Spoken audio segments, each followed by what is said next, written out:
Good day, friends! Welcome to the first episode of Communication in Action. So, Diane, what do we have today? Hi, friends! Today, we're here to see through the communication format Newcomb ABX, starting with its brief history. Take it away, Zaira. In 1953, Theodore M. Newcomb of the University of Michigan presented his concept of communication known as the Newcomb model. He offers a fresh perspective on how to have productive conversations. Newcomb does not depict the message as a separate object in his diagram, instead, indicating it with pointing arrows. He emphasizes the social objective of communication, demonstrating that all communication serves to maintain interpersonal relationships. This is a communication model based on the psychological view of communication. That's right. In addition to that, under this model, communication is considered as a way in which people adjust to their environment and to each other.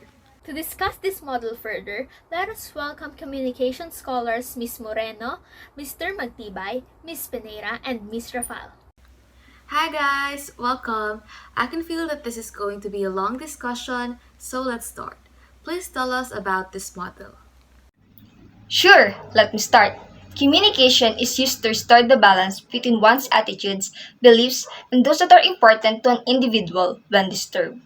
This represents the social circle within which we exist and communicate to each other. Moreover, the tendency of human beings is the main reason that this model is going to explain. That's correct. The Newcomb's model works in a triangle or the ABX structure. A represents the sender, B represents the receiver, and X is for the matters of concern and social environment, which can be a third person, an issue, a topic, or just a new policy. What about the assumptions of the Newcomb model? A's attitude toward X, A's attraction to B, B's attitude toward X, and B's attraction to A are the four basic relational system components according to Newcomb. On the other hand, if A changes his or her relationship to X, B will have to change his or her relationship with A or with X or maintain balance within the social system. Adding to that, Newcomb's model assumes that eternal relations are interdependent. For instance, it is for some reason A changes, B and X will consequently change. Consequently, if A changes its relationship to X, B will be demanded to change its relationship with either X or A. That does make sense. Then, how do communicators maintain balance in the Newcomb model? That's a good question, Diane. In equilibrium, A and B have an identical attitude towards X. In an instance where A likes X and B does not, A and B will be compelled to communicate until both obtain an interchangeable attitude to X. The higher the significance of X in the social environment, the greater is the urgency demanded for both parties to share a similar orientation towards it. What if there are imbalances? How is it resolved? Of course, there are imbalances. However, it is resolved by A decreasing the liking toward B, as well as A changing his or her attitude toward X. And lastly, A changing B's attitude toward X to align with A. This is very insightful. Thank you so much, Ms. Penaira, Ms. Rafal, Ms. Moreno, and Mr. Magtibay. We'll see you again soon for a more in-depth explanation. Indeed, later on, we'll have Ms. Panganiban as she showcases her ideal communication model. As we wait for Ms. Panganiban, let's discuss more of Newcomb's model of communication. In accordance with what we learned from our communication scholars a while ago, I can say that the purpose of this model is first, to introduce the role of communication in a social relationship, which we know as a society. Second is to sustain relationships between people, which is considered as a social purpose. And lastly, this model has a role in communication that maintains social balance within the social system. In simple terms, This model suggests interaction between sender and receiver towards any common goal or cause. The sender and the receiver are at the same level but may or may not differ their interpretation for the common goal or cause. The model assumes that people need adequate information about their social environment because without this, an individual cannot feel part of the society.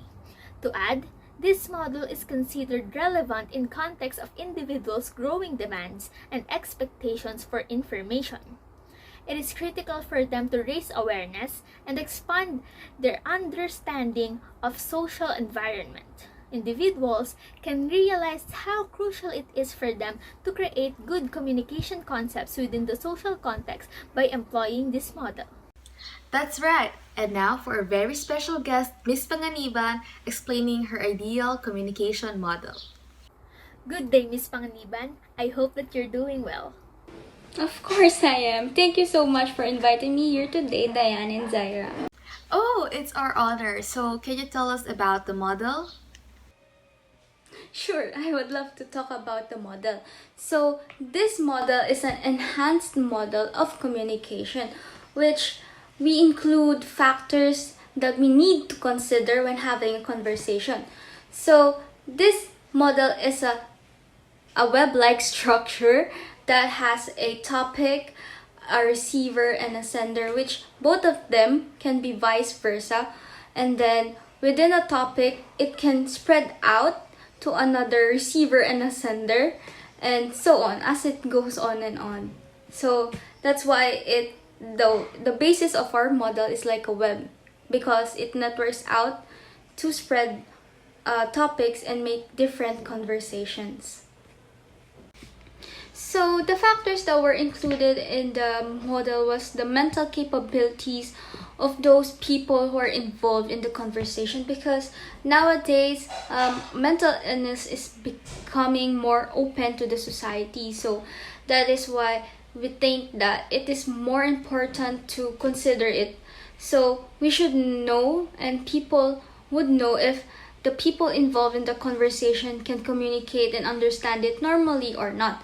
So the center of our model was this generation, since this is what we observe and we, the creator of the model, is living in. So this model can be based in public conversations, private conversation, even in chat, or in any mode of conversation. So this model is based on the modern world. So this model is modern. So what about the factors that are considered in this model?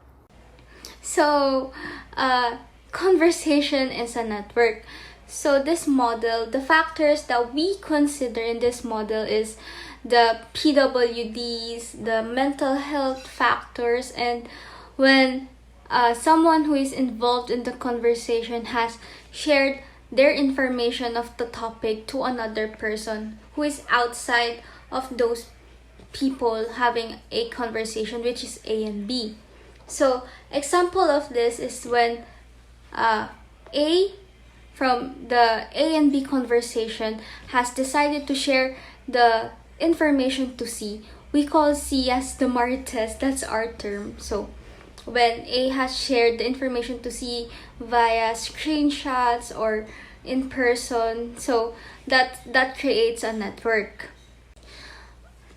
Another example for those sharing is when in public, when two people or a small group of people is having a conversation in public, then suddenly someone who happens to pass by heard that conversation, then decided to share what they have heard from that conversation to another person. So that's when another type of network from the conversation and topic has spread out.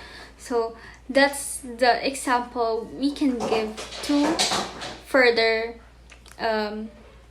explain the model by using the factor of C. In addition to the example that we have given is that we have included A point 1 and B point 1, which is the internal factors that we should consider during a conversation. This is where PWDs and mental health factors come in. So, an example for this is when A and B is having a conversation, then A has a hearing problem, then it's hard for the two of them to communicate well if B hasn't considered that A has a hearing problem. So that's when problems may occur. The model aims to help people solve it and understand that when having a conversation, the means of communicating well is about consideration to one another. So this model also aims people to see that we need to adapt to one another, because we might not know what different things that are happening internally and even externally, and since mental health issues are not visible physically. Oh, this is very applicable to the way the new generation communicates. Precisely, Diane. So this model was created to interpret communication in the new generation with its corresponding factors and network, as well as how we see communication in the new mode, as how a topic from a conversation can spread to another conversation, and as it goes on, as we see nowadays that information and topics can be easily spread. So that was the basis. That's why our model was created. Thank you so much for sharing this with us, Ms. Panganiban. And now, let us call our scholars to provide us concrete examples about the Newcomb model. Exactly, Zaira. Examples will help us understand more of this topic. An example of the Newcomb's model is, let's say the LTO implements traffic rules and regulation for our motorcycle riders. Let's say A, the sender is the LTO, B, the receiver is the rider, and X, the matter of concern is about the rules and regulations being implemented. If both the LTO and the riders are satisfied with the policy, then the communication maintains its equilibrium status. Otherwise, the flow of communication between A and B becomes troubled in our social system. And if this happens, if A or B is not ready to accept the policy, then it will directly affect the social system and can't maintain the equilibrium status. So riders B should follow LTO A as much as possible. Otherwise, the riders will be penalized on account of traffic violation. We can also say that there are social factors that challenge Newcomb's model of communication in the contemporary world. That's right, Zaira. An example is convincing the public to get vaccinated against COVID-19. In this case, A, the sender, is the public. B, the receiver, is the health department. And X, the matter of concern, is getting COVID-19 vaccines. The external factors that affect these are misinformation, limited or inaccessible information, lack of trust in the sources of information, response of government units, health risks, influence of personal relationships, past experiences, prejudice, and the like. For you to understand it better, during the pandemic, communicating the need for mass vaccination against COVID 19 has been challenging, especially for the health sector. Aside from convincing the public of its collective advantage, government units must also be encouraged to be urgent and intentional in its implementation. Under the assumptions of Newcomb's model, the significance of X in the society determines the sense of urgency needed for A and B to communicate and weld on the same decision. In the case of mass vaccination against COVID-19, though it was of great importance, numerous factors have affected its supposedly swift rollout, resulting in the varying attitudes of A, the public, and B, the health sector, towards the COVID-19 vaccines. Another is, for example, A, the sender are the activists, B, the receiver is the government, and X, the matter of concern is socio-political issues and governmental policies, while the external factors are ideologies, power relations, motives, biases, and state attacks. To grasp it better, in our society, more complex discourse happens in the streets. So Newcomb's model aims to maintain social balance and sustain social relationships. However, owing to socio-political issues and government policies to achieve social equilibrium, it is not easy as it seems, particularly when X benefits one party and oppresses the other. For example, terror law. Oh no, we're out of time. Thank you so much for expanding our knowledge about the new COMM ABX model. I hope that we'll get to talk about other models soon. And to our conference, let us hear your thoughts and reactions about today by using the hashtag CommUNIQUation. Right. Or you can send us an email via comminaction@gmail.com. See you next time, conference. This is CommUNIQUation. in Bye! See you again next Bye. time!